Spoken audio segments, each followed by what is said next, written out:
Halo Bapak Ibu peserta seminar National from Home MIPA dan terapannya yang ketiga 12 Agustus 2020.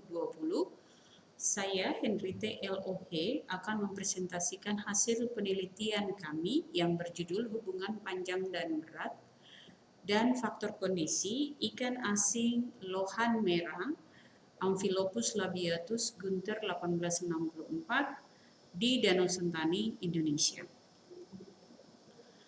Danau Sentani yang terletak di Kabupaten Jayapura adalah rumah bagi 18 jenis ikan asli yang terdiri dari 10 jenis ikan asli air tawar, 3 antaranya adalah endemik Danau Sentani, dan 8 jenis ikan asli anadromous, ikan yang hidup di dua alam, air tawar maupun air asin dalam siklus hidupnya.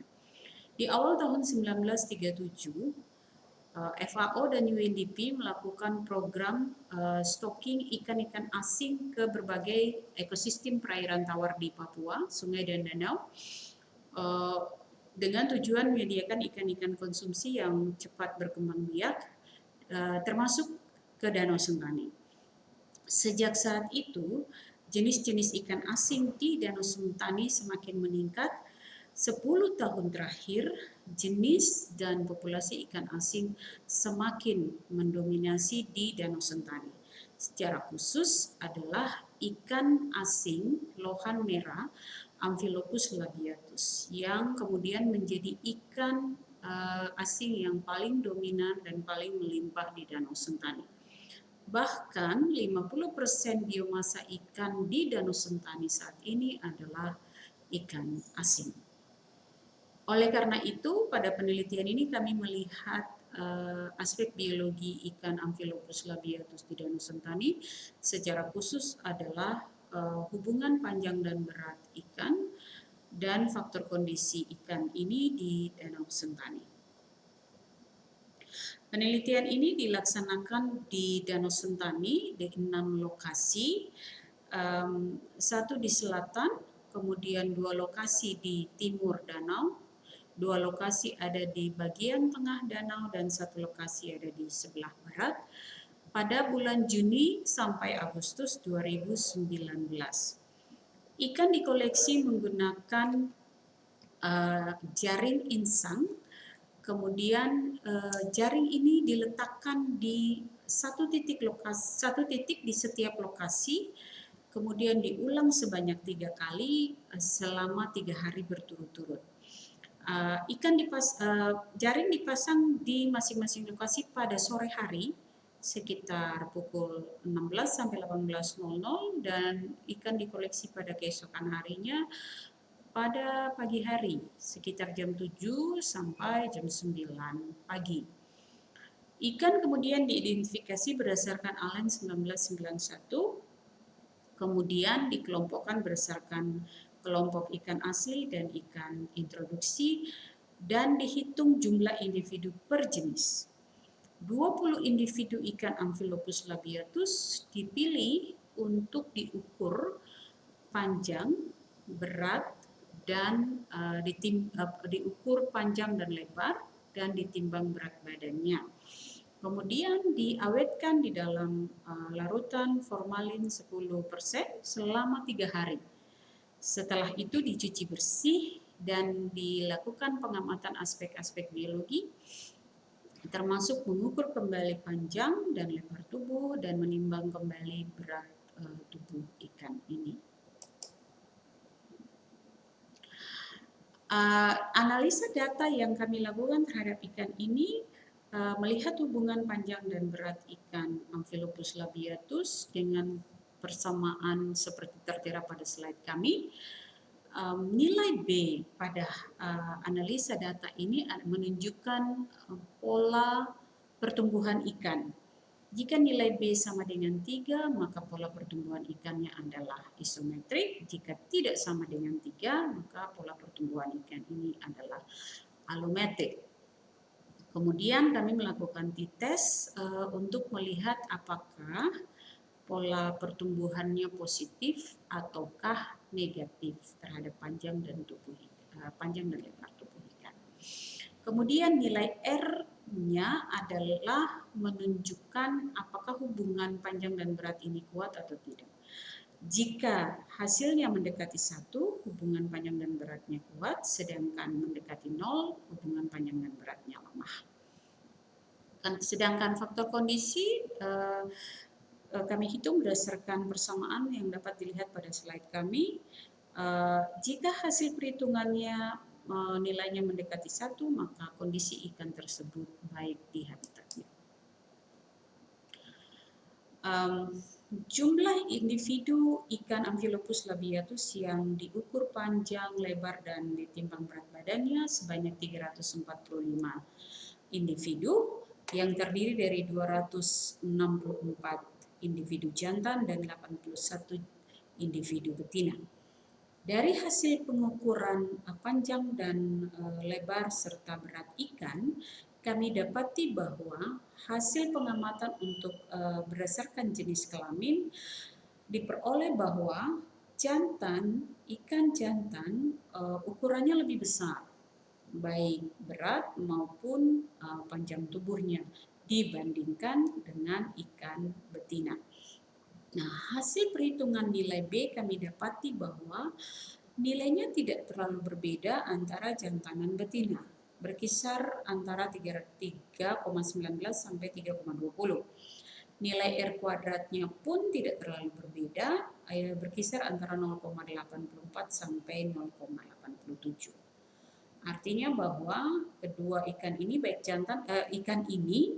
baik jantan maupun betina, pola pertumbuhannya adalah alometrik karena nilai B-nya tidak sama dengan 3, dan hubungan panjang dan berat baik pada jantan maupun betina adalah kuat karena mendekati 1. Ini adalah hasil perhitungan berdasarkan waktu pengamatan Juni sampai Agustus. Kami dapati bahwa untuk ini hasil pengamatan untuk ikan jantan. Kemudian dengan nilai B adalah 3,19 dan R 0,84. Kemudian ini adalah hasil pengamatan untuk ikan betina dengan nilai B sama dengan 3,20 dan R-nya 0,87. Ini adalah hasil pengamatan untuk gabungan jantan dan betina pada bulan Juli sampai Agustus.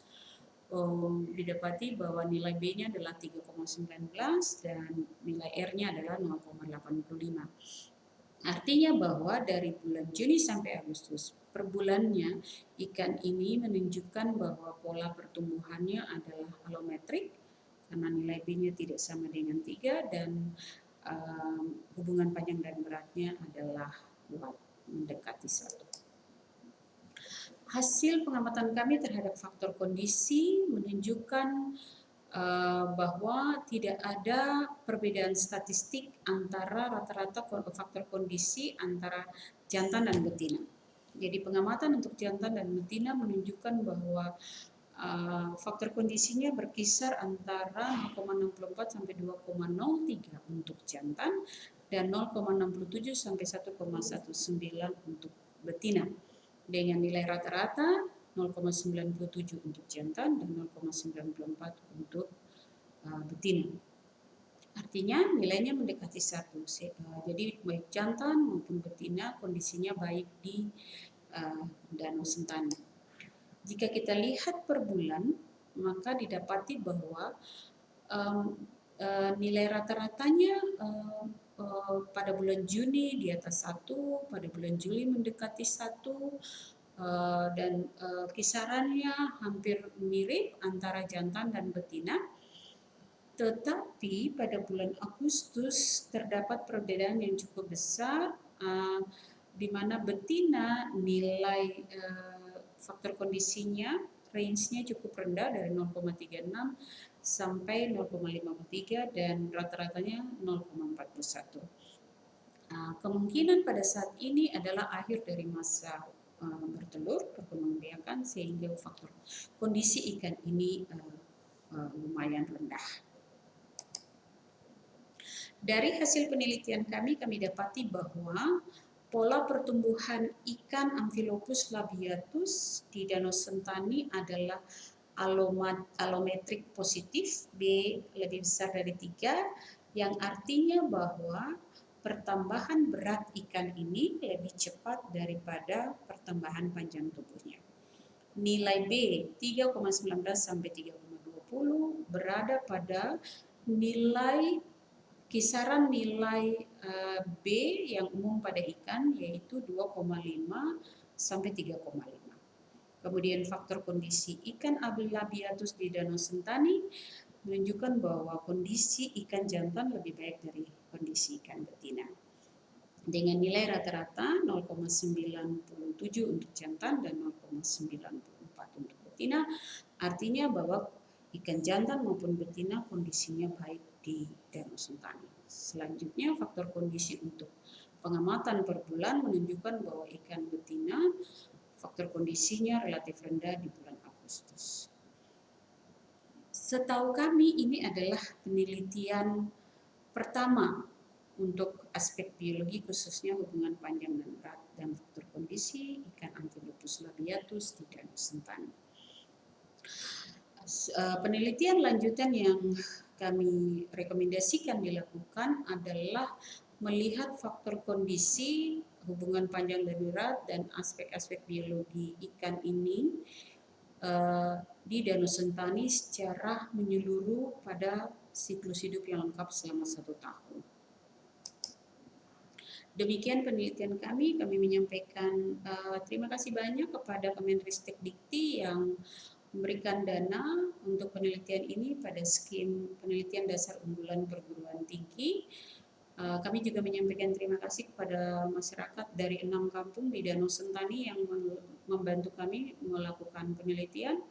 Terima kasih kepada mahasiswa, alumni dari Prodi Biologi, kemudian staf lab di jurusan Biologi FMIPA Uncen yang membantu kami melakukan penelitian. Dan terakhir kami menyampaikan terima kasih banyak kepada Fulbright Indonesia yang memberikan dana dalam program Visiting Scholar kepada peneliti untuk melakukan program postdoctoral research di mana artikel ini kami tulis.